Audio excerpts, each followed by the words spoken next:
enhancing liquidity and settlement of transactions. Professional support. Government will facilitate professional institutions such as the ICAI, ICSI, ICMAI to design short-term modular courses and practical tools to develop a cadre of corporate mitras, especially in Tier 2 and Tier 3 towns. These accredited para-professionals will help MSMEs meet compliance requirements at affordable costs. Infrastructure. During this past decade, our government has undertaken several initiatives for large-scale enhancement of public infrastructure, including through new financing instruments such as Infrastructure Investment Trust (InvITs) and Real Estate Investment Trust (REITs), and institutions like NIIF and NABFID. We shall continue to focus on developing infrastructure in cities with over 5 lakh population, that is Tier 2, Tier 3 cities, which have expanded to become growth centers. Public capital expenditure has increased manifold from 2 lakh crore in 2014-15 to an allocation of 11.2 lakh crore in BE 25-26. In this coming year, that is financial year 2026-27, I propose to increase it to 12.2 lakh crores to continue the momentum. To strengthen the confidence of private developers regarding risks during infrastructure development and construction phase, I propose to set up an infrastructure risk guarantee fund to provide prudentially calibrated partial credit guarantee to lenders. Over the years, REITs have emerged as a successful instrument for asset monetization. I propose to accelerate recycling of significant real estate assets of the CPSEs through the setting up of dedicated REITs. To promote environmentally sustainable movement of cargo, I propose to 1. Establish new dedicated freight corridors connecting Dankuni in the east to Surat in the west. Operationalize 20 new national waterways over the next 5 years. Starting with National Waterways 5 in Orissa to connect mineral-rich areas of Talcher and Angul and industrial centers like Kalinga Nagar to the ports of Paradeep and Dhamra. Training institutes will be set up as regional centers of excellence for development of required manpower for these waterways. This will benefit youth in the entire stretch of the waterways to train and acquire skills. Further, a ship repair ecosystem catering to inland waterways will also be set up at Varanasi and Patna. And C, launch a coastal cargo promotion scheme for incentivizing a modal shift from rail to road to increase the share of inland waterways and coastal shipping from 6% to 12% by 2047. To enhance last mile and remote connectivity and promote tourism, I propose to give incentives to indigenize manufacturing of seaplanes. A seaplane VGF scheme will be also introduced to provide support for operations. Carbon capture, utilization and storage. Aligning with the roadmap launched in December 2025, the carbon capture, utilization and storage technologies at scale will achieve higher readiness and in end-use application across 5 industrial sectors, including power, steel, cement, refineries, and chemicals. An outlay of 20,000 crore is proposed over the next 5 years for this purpose. City economic regions. Cities are India's engines of growth, innovation and opportunities. We shall now focus on Tier 2, Tier 3 cities and even temple towns, which need modern infrastructure and basic amenities. This budget aims to further amplify the potential of cities to deliver the economic power of agglomerations by mapping city economic regions based on their specific growth drivers. An allocation of 5,000 crore per CER over 5 years is proposed for implementing their plans through a challenge mode with a reform-cum-result-based financing mechanism. In order to promote environmentally sustainable passenger systems, we will develop 7 high-speed rail corridors between cities as growth connectors, namely Mumbai to Pune, Pune to Hyderabad, Hyderabad to Bengaluru, Hyderabad to Chennai, Chennai to Bengaluru, Delhi to Varanasi, Varanasi to Siliguri.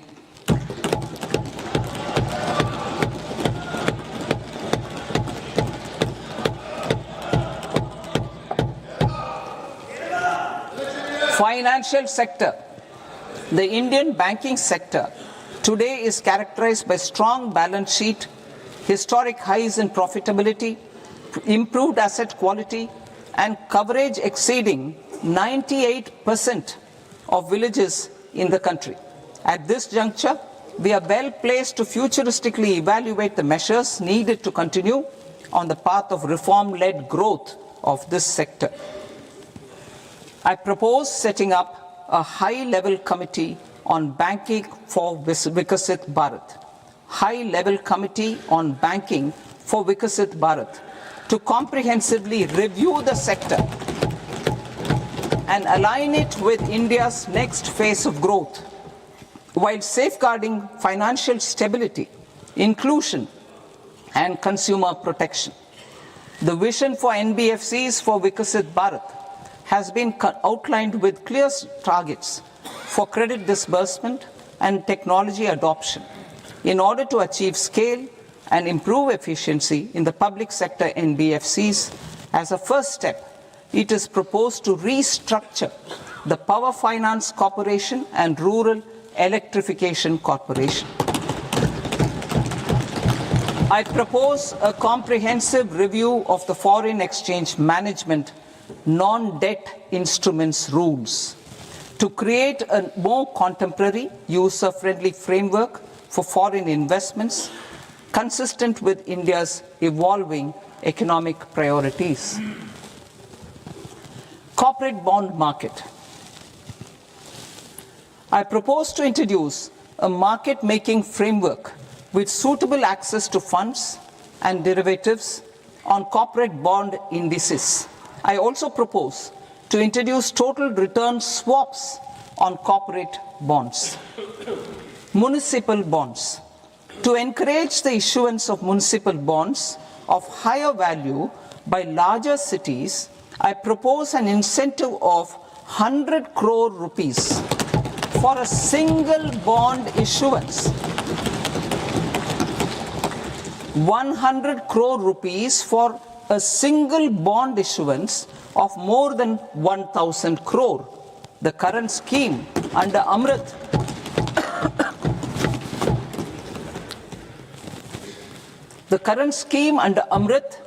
which incentivizes issuances up to 200 crores only, will also continue to support smaller and medium towns. That will also continue to support the smaller and medium towns. Ease of doing business. Individual persons resident outside India, PROI, will be permitted to invest in equity instruments of listed Indian companies through the Portfolio Investment Scheme. It is also proposed to increase the investment limit for an individual PROI under the scheme from 5% to 10% with an overall investment limit for all individual PROIs to 24% from the current 10%. Emerging technologies including AI. 21st century is technology driven. Adoption of technology is for the benefit of all people. Farmers in the field, women in STEM, youth keen to upskill, and Divyangjan to access newer opportunities. The government has taken several steps to support new technologies through AI Mission, National Quantum Mission, Anusandhan National Research Fund, and Research and Development and Innovation Fund. Our second kartavya is to fulfill aspirations and build capacities. Close to 25 crore individuals have come out of multi-dimensional poverty through a decade of our government's sustained and reform-oriented efforts.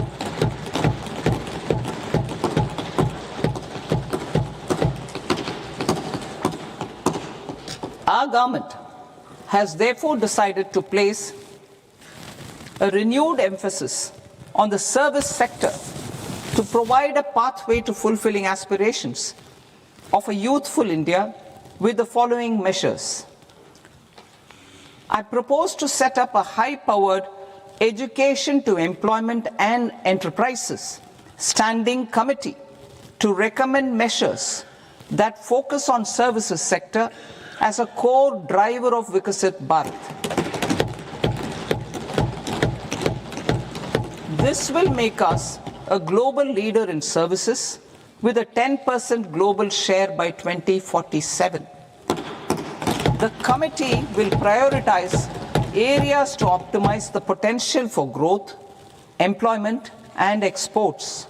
They will also assess the impact of emerging technologies, including AI, on jobs and skill requirements and propose measures thereof. To create a range of skilled career pathways, a new range of skilled career pathways for our youth, I propose interventions in the following sectors. Health. Existing institutions for allied health professionals will be upgraded and new AHP institutions established in private and government sectors. This will cover 10 selected disciplines, including optometry, radiology, anesthesia, OT technology, applied psychology, and behavioral health, and add 1 lakh AHPs over the next 5 years. A strong care system covering geriatric and allied care services will be built. A variety of NSQF-aligned programs will be developed to train multi-skilled caregivers, combining core care and allied skills such as wellness, yoga, and operation of medical assistive devices. In the coming year, 1.5 lakh caregivers will be trained.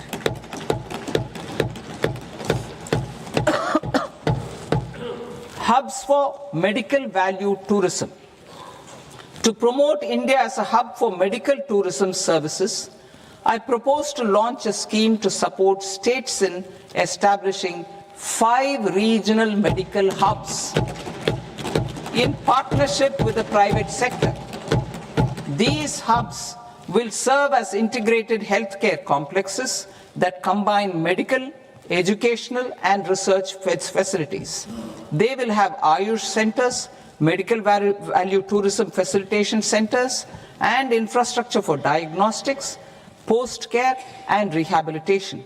These hubs will provide diverse opportunities, job opportunities for health professionals, including doctors and AHPs. Ancient Indian yoga, already respected in several parts of the world, was given a mass global recognition when Honorable Prime Minister took it to the UN. Post-COVID, Ayurveda gained a similar global acceptance and recognition. Exporting quality Ayurveda products helps farmers who grow the herbs and youth who process the products. To meet growing global demand, a few more steps are being taken. I propose to 1. Set up 3 new All India Institutes of Ayurveda. 2. Upgrade Ayush pharmacies and drug testing labs for higher standards of certification ecosystem and make available more skilled personnel. 3. Upgrade the WHO Global Traditional Medicine Center in Jamnagar to bolster evidence-based research, training and awareness for traditional medicine. Animal husbandry. Livestock contributes to close to 16% of farm income, including of poor and marginal households. To scale up availability of veterinary professionals by more than 20,000, I propose to roll out a loan-linked capital subsidy support scheme for establishment of veterinary and para-veterinary colleges, veterinary hospitals, diagnostic laboratories, and breeding facilities in private sector. Collaboration between Indian and foreign institutions will also be facilitated. Orange economy.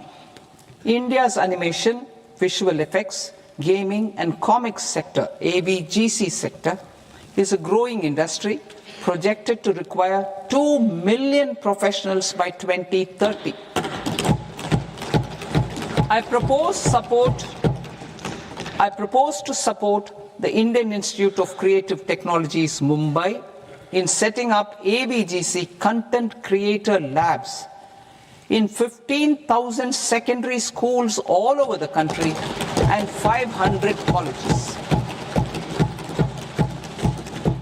The Indian design industry is expanding rapidly, and yet there is a shortage of Indian designers. I propose to establish, through Challenge Route, a new National Institute of Design to boost design education and development in the eastern region of India. Education. Our government will support states through Challenge Route in creating 5 university townships in the vicinity of major industrial and logistics corridors. These planned academic zones will host multiple universities, colleges and research institutions, skill centers and residential complexes. In higher education, STEM institutions, prolonged hours of study and laboratory work pose some challenges for girl students. Through VGF, Viability Gap Funding and capital support, 1 girls' hostel will be established in every district.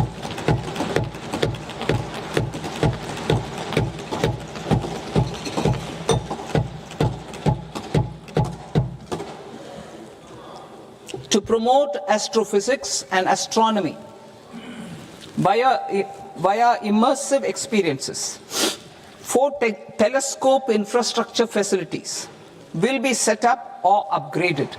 The National Large Solar Telescope, the National Large Optical Infrared Telescope, the Himalayan Chandra Telescope, and the Cosmos 2 Planetarium.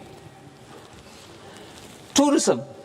The tourism sector has the potential to play a large role in the employment generation, forex earnings, and expanding the local economy.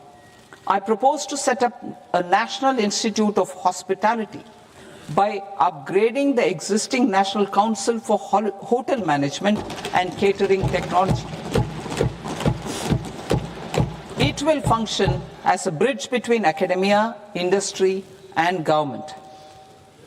I also propose a pilot scheme for upskilling 10,000 guides in 20 iconic tourist sites through a standardized, high-quality, 12-week training course in hybrid mode in collaboration with the Indian Institute of Management. A national destination digital knowledge grid will be established to digitally document all places of significance, cultural, spiritual, and heritage. This initiative will create a new ecosystem of jobs for local researchers, historians, content creators, and technology partners. India has the potential and opportunity to offer world-class trekking and hiking experience. We will develop ecologically sustainable mountain trails in Himachal Pradesh, Uttarakhand, and Jammu Kashmir. Also in Araku Valley in the Eastern Ghats and Podigai Malai in the Western Ghats. Turtle trails along key nesting sites in the coastal areas of Odisha, Karnataka, and Kerala. And 3 bird watching trails along the Pulikat Lake in Andhra Pradesh, Tamil Nadu. It's on the border. Under the visionary leadership of Honorable Prime Minister, we established the International Big Cat Alliance in 2024. This year, India is hosting the first ever Global Big Cat Summit, where heads of governments and ministers from 95 range countries will deliberate on collective strategies for conservation. Heritage and culture tourism. I propose to develop 15 archaeological sites, including Lothal, Dolavira, Rakhi Gadi, Adichanallur, Saranath, Hastinapur, and Leh Palace into vibrant experiential cultural destinations. Excavated landscapes will be open to the public through curated walkways.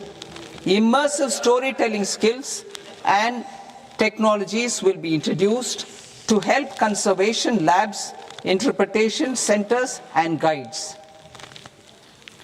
The sports sector provides multiple means of employment, skilling, and job opportunities. Taking forward the systematic nurturing of sports talent, which is set in motion through the Khelo India program earlier, I propose to launch a Khelo India mission to transform the sports sector over the next decade. The mission will facilitate an integrated talent development pathway supported by training centers, which are foundational, intermediate, and elite levels. B, systematic development of coaches and support staff. C, integration of sports science and technology. D, competitions and leagues to promote sports culture and provide platforms. And E, development of sports infrastructure for training and competition. Our third Kartavya aligns with our vision of Sabka Saath, Sabka Vikas towards Vikasit Bharat. This requires targeted efforts for 1, increasing farmer incomes through productivity enhancement and entrepreneurship, with special attention to small and marginal farmers. B, empowering Divyangjan through access to livelihood opportunities, training, and high-quality assistive devices. C, empowering the vulnerable to access mental health and trauma care. D, focus on the Purvodaya states and the Northeast region to accelerate development and employment opportunities. Fisheries. We will undertake initiatives for integrated development of 500 reservoirs and Amrit Sarovars. 2, strengthen the fisheries value chain in coastal areas and enable market linkages involving startups and women-led groups together with fish farmer producer organizations. Animal husbandry. To provide quality employment opportunities in rural and peri-urban areas, we will support the animal husbandry sector in entrepreneurship development through A, credit-linked subsidy program, B, scaling up and modernization of livestock enterprises, C, enhanced creation of livestock, dairy and poultry, enhanced creation of livestock, dairy and poultry focused integrated value chains, and D, encourage creation of livestock farmer producer organizations. High value agriculture. To diversify farm outputs, increase productivity, enhance farmers' incomes, and create new employment opportunities, we will support high value crops such as coconut, sandalwood, cocoa, cashew in the coastal areas, agar trees in northeast, and nuts such as almonds, walnuts, and pine nuts in our hilly regions. These, all of them, will be supported. India is the world's largest producer of coconuts. About 30 million people, including nearly 10 million farmers, depend on coconuts for their livelihood. To further enhance competitiveness in coconut production, I propose a coconut promotion scheme to increase production and enhance productivity through various interventions, including replacing and non-productive trees with new saplings or plants or varieties in major coconut growing states. A dedicated program is proposed for Indian cashew and cocoa to make India self-reliant in raw cashew and coconut production and processing, enhance export competitiveness, and transform Indian cashew and Indian cocoa into premium global brands by 2030. Sandalwood. Sandalwood is closely linked to India's social and cultural heritage. Our government will partner with state governments to promote focused cultivation and post-harvest processing to restore the glory of the Indian sandalwood ecosystem, to rejuvenate old, low-yielding orchards, and expand high-density cultivation of walnuts, almonds, and pine nuts. We will support a dedicated program to enhance farmer incomes and in bringing value addition by engaging youth. Bharat Vistar, that is virtually integrated system to access agricultural resources. I propose to launch Bharat Vistar, a multilingual AI tool that shall integrate the AgriStack portals and the ICAR package on agricultural practices with AI systems. This will enhance farm productivity, enable better decisions for farmers, and reduce risk by providing customized advisory support. She Marts for rural women-led enterprises. Building on the success of Lakpati Didi program, I propose to help women take the next step from credit-linked livelihoods to being owners of enterprises. Self-help entrepreneur, She Marts will be set up as community-owned retail outlets within the cluster-level federations through enhanced and innovative financing instruments. Empowering Divyangjan. Divyangjan Kaushal Yojana. Information technology, AVGC sectors, hospitality and food and beverages sectors often offer task-oriented and process-driven roles which are suitable for Divyangjan. We will ensure dignified livelihood opportunities through industry-relevant and customized training specific to each Divyangjan group. Divyang Sahara Yojana. Timely access to high-quality assistive devices for all eligible Divyangjan is a fundamental need. I propose to 1. Support the Artificial Limbs Manufacturing Corporation of India, Alimco, to set up and to scale up production of assistive devices, invest in R&D and AI integration, strengthen PM Divyasha Kendras, and support setting up of assistive technology marts as modern retail style centers where Divyangjan and senior citizens can see, try and purchase assistive products. Reaffirming our commitment to mental health and trauma care.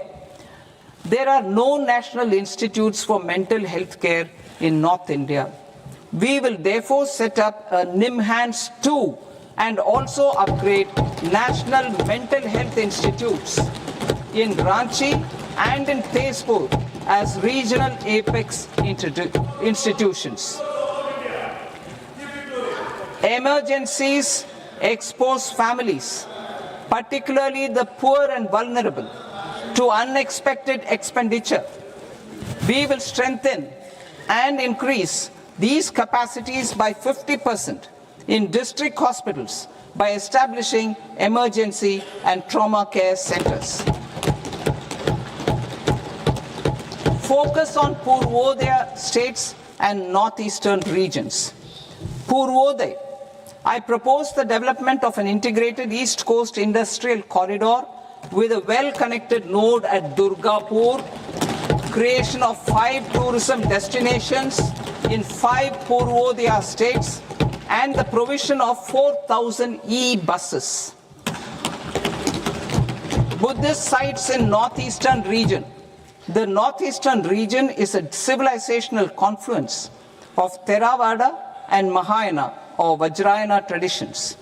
I propose to launch a scheme for development of Buddhist circuits in Arunachal Pradesh, Sikkim, Assam, Manipur, Mizoram, and Tripura. The scheme will cover preservation of temples and monasteries, pilgrimage interpretation centers, connectivity, and pilgrim amenities. 16th Finance Commission. On 17th November 2025, the 16th Finance Commission submitted its report to the President.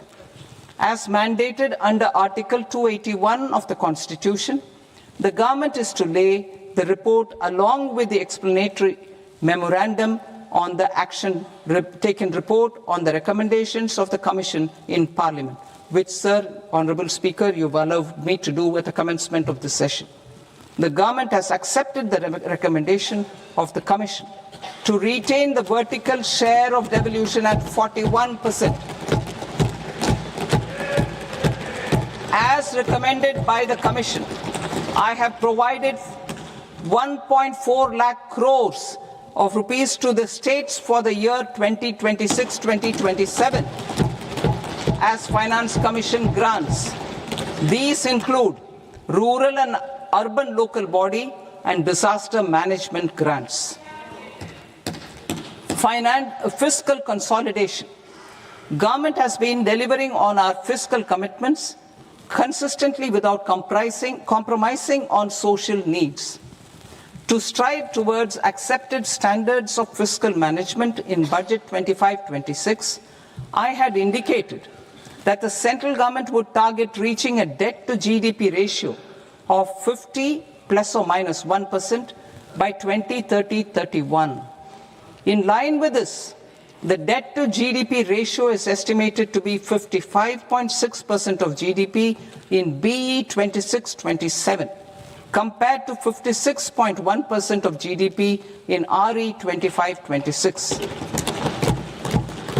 A declining debt to GDP ratio will gradually free up resources for priority sector lending and expenditure by reducing the outgo on interest payments.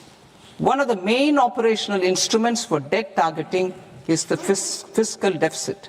I am happy to inform this august House that I fulfilled my commitment made in 2021-2022 to reduce fiscal deficit below 4.5% of GDP by 25-26. In RE 25-26, the fiscal deficit has been estimated at par with BE of 2025-26 at 4.4% of GDP. In line with the new fiscal prudence path of debt consolidation, the fiscal deficit in BE 26-27 is estimated to be 4.3% of the GDP.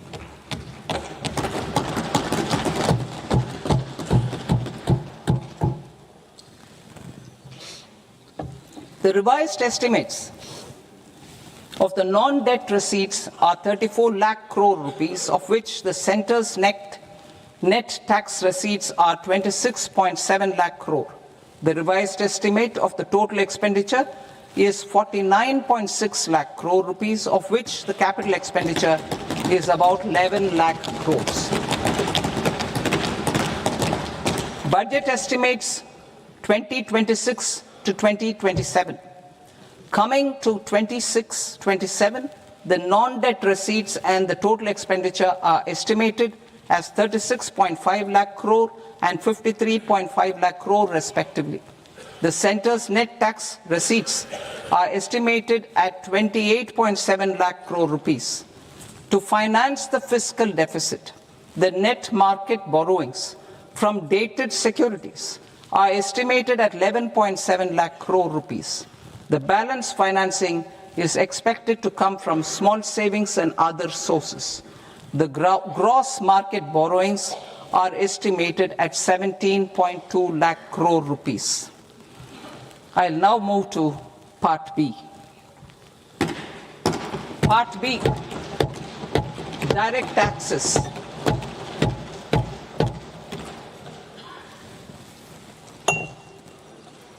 Honorable Speaker, sir, I now present my proposals on direct taxes. New Income Tax Act. In July 2024, I announced a comprehensive review of the Income Tax Act 1961.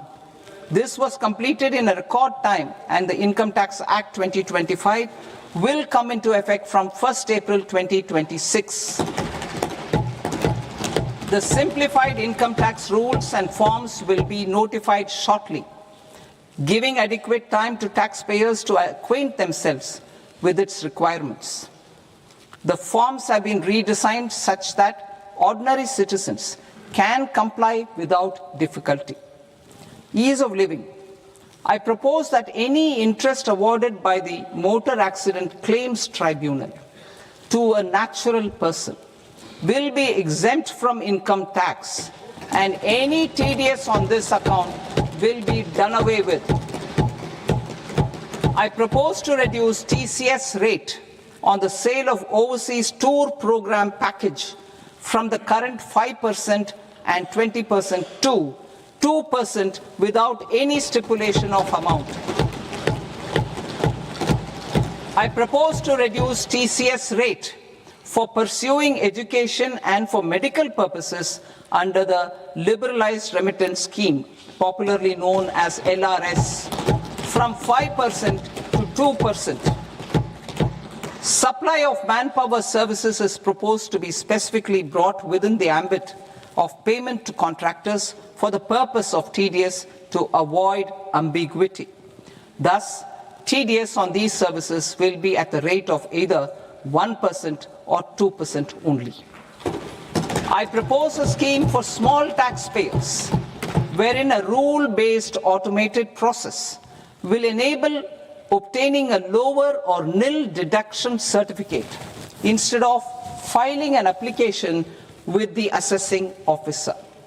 For the ease of taxpayer holding securities in multiple companies, I propose to enable depositories to accept Form 15G or Form 15H from the investor and provide it directly to various relevant companies. I propose to extend time available for revising returns from 31st December to up to 31st March with the payment of a nominal fee. I also propose to stagger the timeline for filing of tax returns. Individuals with ITR 1 and ITR 2 returns will continue to file till 31st July, and non-audit business cases or trusts are proposed to be allowed time till 31st August. TDS on sale of immovable property by a non-resident is proposed to be deducted and deposited through resident buyers and his or her PAN-based challan instead of requiring a TAN, which is a temporary accounting number. To address practical issues of small taxpayers like students, young professionals, tech employees, relocated NRIs, and such others, I propose to introduce a one-time 6-month foreign asset disclosure scheme for these taxpayers to disclose income or assets below a certain size. This scheme would be applicable for two categories of taxpayers, namely A, who did not disclose their overseas income or assets, and B, who disclosed their overseas income and or paid due tax but could not declare the asset acquired. For category A, the limit of undisclosed income or asset is proposed to be up to 1 crore rupees. They need to pay 30% of fair market value of asset or 30% of undisclosed income as tax and 30% as additional income tax in lieu of penalty, and would thereby get immunity from prosecution. For category B, asset value is proposed to be up to 5 crore rupees. Here, immunity from both penalty and prosecution will be available with a payment of fee of 1 lakh rupees. Rationalizing penalty and prosecution.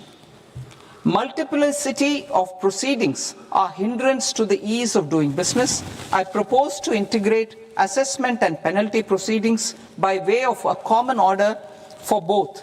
There will be no interest liability on the taxpayer on the penalty amount for the period of appeal before the first appellate authority, irrespective of the outcome of appeal process. Further,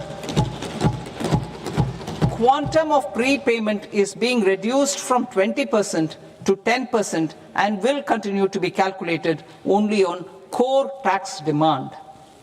As an additional measure for reducing litigation, I propose to allow taxpayers to update their returns even after reassessment proceedings have been initiated, and an additional 10% tax rate over and above the rate applicable for the relevant year. The assessing officer will then use only this updated return in his proceedings. There is already a framework for immunity from penalty and prosecution in the cases of underreporting. I propose to apply this framework for immunity to misreporting too. However, in such a case, the taxpayer will need to pay 100% of the tax amount as an additional income tax over and above the tax and interest due. Penalties for certain technical defaults, such as failure to get accounts audited, non-furnishing of transfer pricing audit report, and default in furnishing statement for financial transactions are proposed to be converted into fee.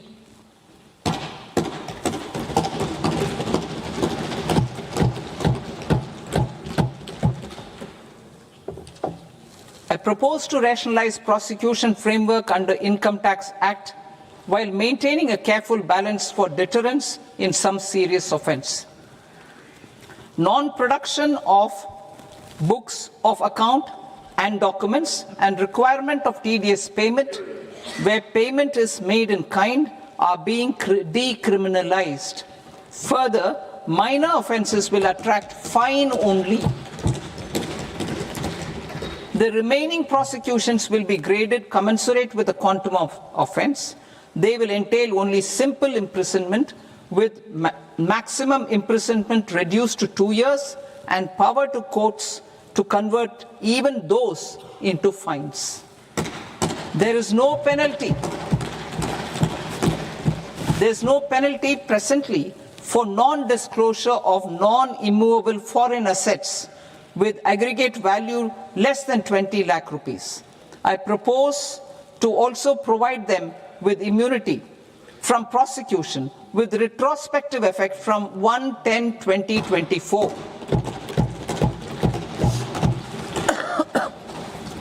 Cooperatives.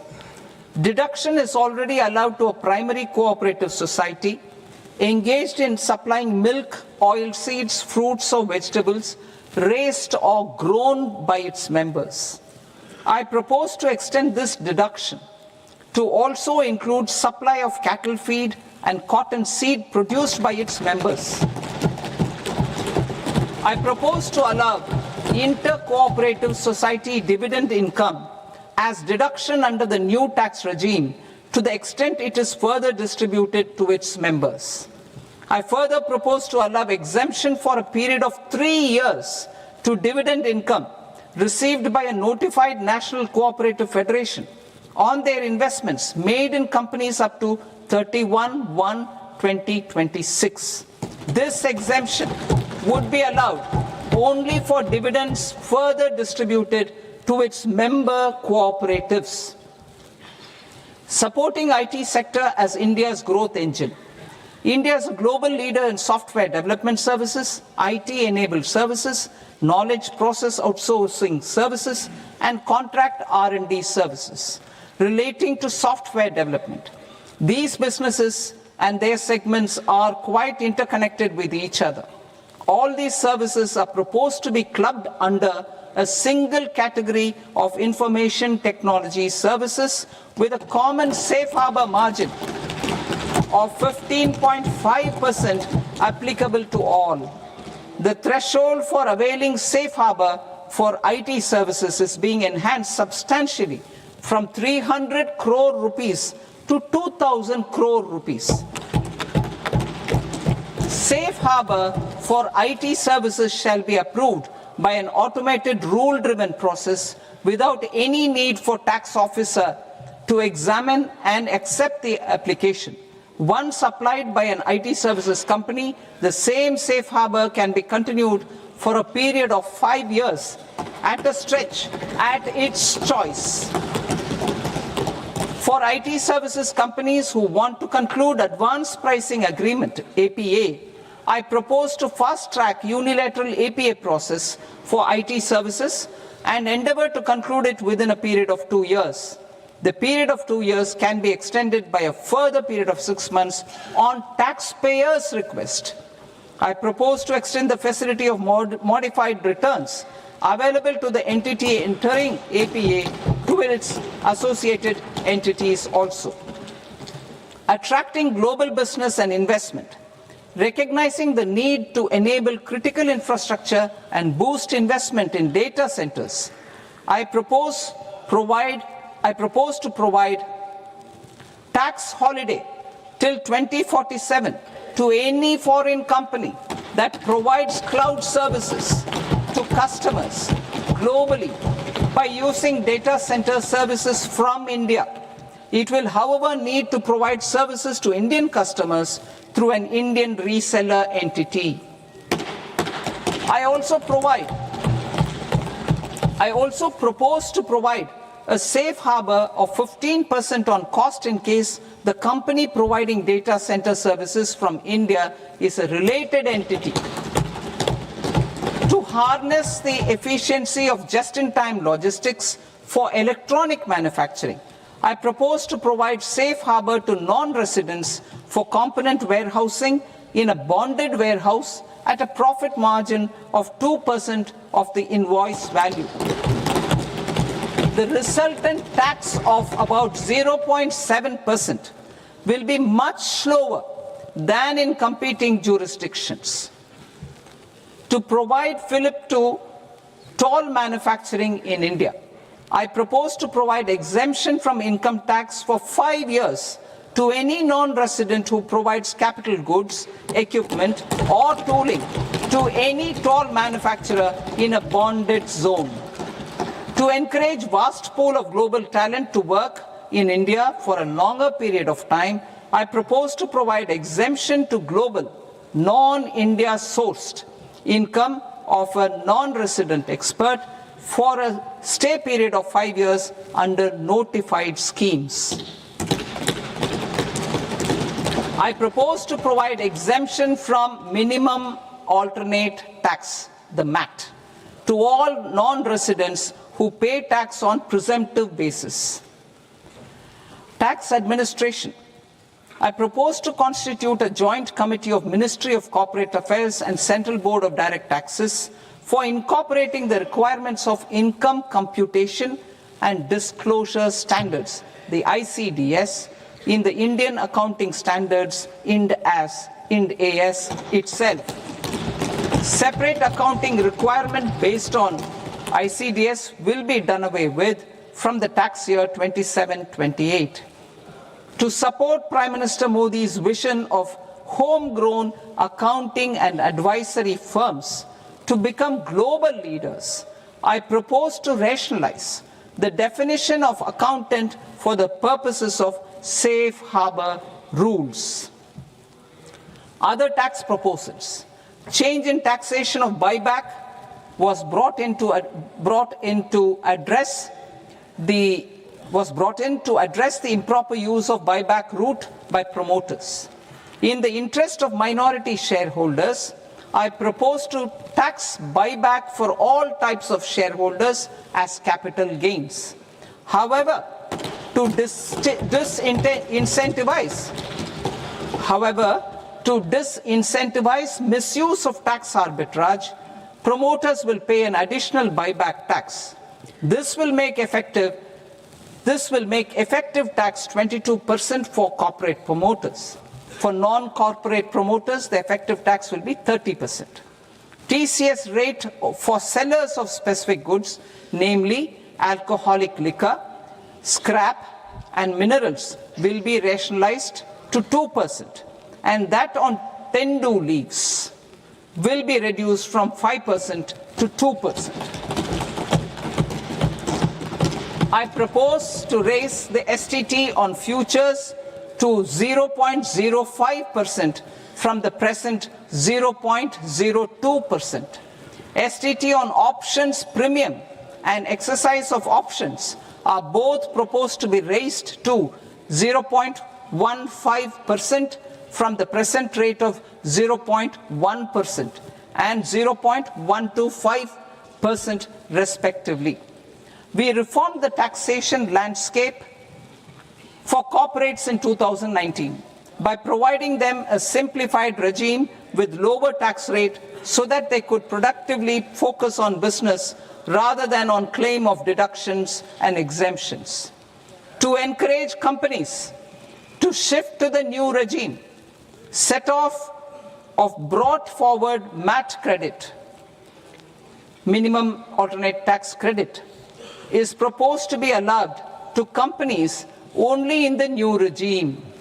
Set off using available MAT credit is proposed to be allowed to an extent of 1/4 of the tax liability in the new regime. MAT is proposed to be made final tax, so there will be no further credit accumulation from 1st April 2026. In line with this change, the rate of final tax is being reduced to 14% from the current MAT rate of 15%. The brought forward MAT credit of taxpayers accumulated till 30th March 2026 will continue to be available to them for set-off as above. Indirect taxes. I shall now take up proposals related to indirect taxes. My proposals for customs and central excise aim to further simplify the tariff structure, support domestic manufacturing, promote export competitiveness, and correct inversion in duty.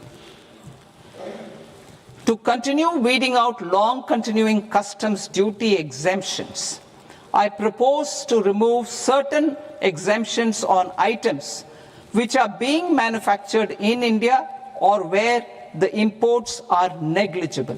Similarly, to further simplify the process of ascertaining the rate of duty applicable on a particular item, I propose to incorporate certain effective rates in various customs notifications to the tariff schedule itself. I shall now take up sector-specific proposals. Promotion of exports of marine, leather, and textile products. I propose to increase the limit for duty-free imports of specified inputs used for processing seafoods for export from the current 1% to 3% of FOB value of the previous year's export turnover. I also propose to allow duty-free imports of specified inputs, which is currently available for exports of leather or synthetic footwear, to exports of shoe uppers as well. I propose to extend the time period for export of final product from the existing 6 months to 1 year for exporters of leather or textile garments, leather or synthetic footwear, and other leather products. Energy transition and security. I propose to extend the basic customs duty exemption given to capital goods used for manufacturing lithium-ion cells for batteries to those used for manufacturing lithium-ion cells for battery energy storage systems also. I propose to exempt basic customs duty on import of sodium antimonate for use in manufacture of solar glass. Nuclear power. I propose to extend the existing basic customs duty exemption on imports of goods required for nuclear power projects till the year 2035 and expand it for all nuclear plants irrespective of their capacity. Critical minerals. It is proposed to provide basic customs duty exemption to the import of capital goods required for the processing of critical minerals in India. Biogas blended CNG. I propose to exclude the entire value of biogas while calculating the central excise duty payable on biogas blended CNG. Civil and defense aviation. I propose to exempt basic customs duty on components and parts required for the manufacture of civilian training and other aircrafts. It is proposed to exempt basic customs duty on raw materials imported for the manufacture of parts of aircraft to be used in maintenance, repair, or overall requirements by units in the defense sector. Electronics. To deepen value addition in the consumer electronics sector, I propose to exempt basic customs duty on specified parts used in the manufacture of microwave ovens. Special economic zone. To address the concerns arising about utilization of capacity by manufacturing units in the special economic zones due to global trade disruptions, I propose as a special one-time measure to facilitate sales by eligible manufacturing units in SEZs to the domestic tariff area at concessional rates of duty. The quantity of such sales will be limited to a prescribed proportion of their exports. Necessary regulatory changes will be undertaken to operationalize the measures while ensuring level playing field for the units working in the DTA. Ease of living. To rationalize the customs duty structure for goods imported for personal use, I propose to reduce the tariff rate on all dutiable goods imported for personal use from 20% to 10%. To provide relief to patients, particularly those suffering from cancer, I propose to exempt basic customs duty on 17 drugs or medicines. I propose also to add 7 more rare diseases for the purposes of exempting import duties on personal imports of drugs, medicines, and food for special medical purposes used in their treatment. Customs process. India's role and share in the global trade is poised for a major leap in line with our ambition and journey towards Vikasit Bharat.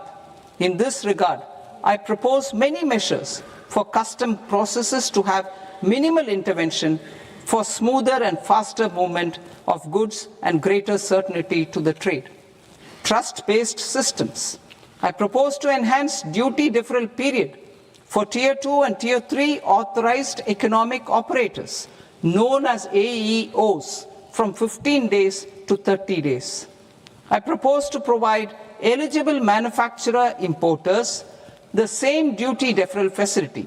This should encourage them to get themselves accredited as a full-fledged Tier 3 AEO in due course. To provide greater certainty and for better business planning, I propose to extend validity period of advance ruling binding on customs from the present 3 years to 5 years. In the spirit of the whole of government approach,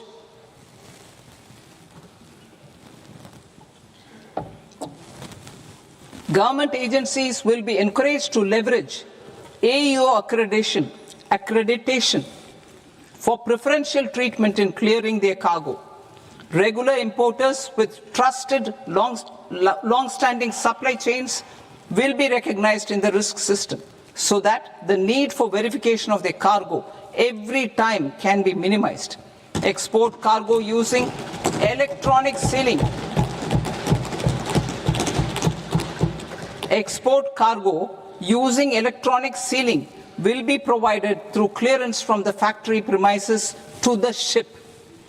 For import of goods not needing any compliance, filing of bill of entry by a trusted importer and arrival of goods will automatically notify customs for completing their clearance formalities. This will enable goods to be released immediately on arrival. The customs warehouse framework will be transformed into a warehouse operator-centric system with a self-declarations, electronic tracking, and risk-based audit. These reforms will move away from the current system of officer-dependent approvals and reduce transaction delays and compliance costs. Ease of doing business. Approvals required for cargo clearance from various government agencies will be seamlessly processed through a single and interconnected digital window by the end of the financial year. Processes involved in clearance of food, drugs, plant, and animal and wildlife products, accounting for about 70% of interdicted cargo, will be operationalized on this system by April 2026 itself. For goods not having any compliance requirement, clearance will be done by customs immediately after online registration is completed by the importer, subject to the payment of duty. Customs integrated system will be rolled out in 2 years as a single integrated and scalable platform for all customs processes. Utilization of non-intrusive scanning with advanced imaging and AI technology for risk assessment will be expanded in a phased manner with the objective to scan every container across all the major ports. New export opportunities to support Indian fishermen to fully harness the economic value of marine resources beyond our territorial waters. The following measures will be taken. A. Fish catch by an Indian fishing vessel in exclusive economic zone or on the high seas will be made free of duty. Landing of such fish on foreign port will be treated as export of goods.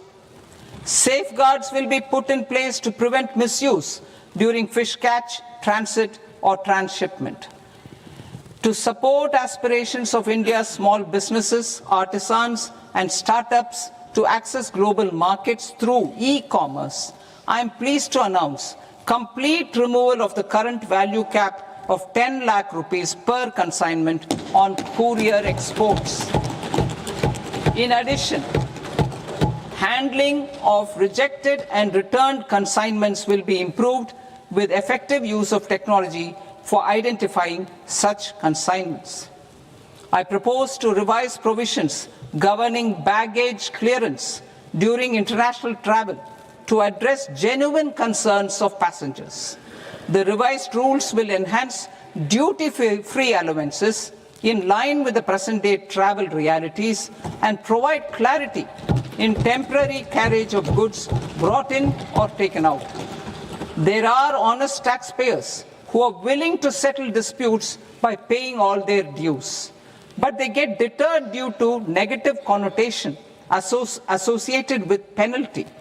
They will now be able to close cases by paying an additional amount in lieu of penalty. Honorable Speaker, sir, with this, I commend the budget to this august House. Jai Hind.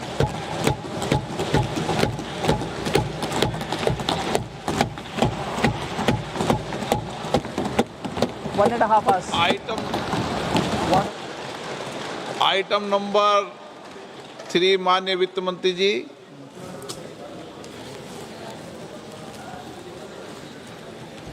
Item number 2, sir. 3. Sir, with your permission, I rise to lay on the table of the following statements under Section 3, 1 of the Fiscal Responsibility and Budget Management Act of 2003.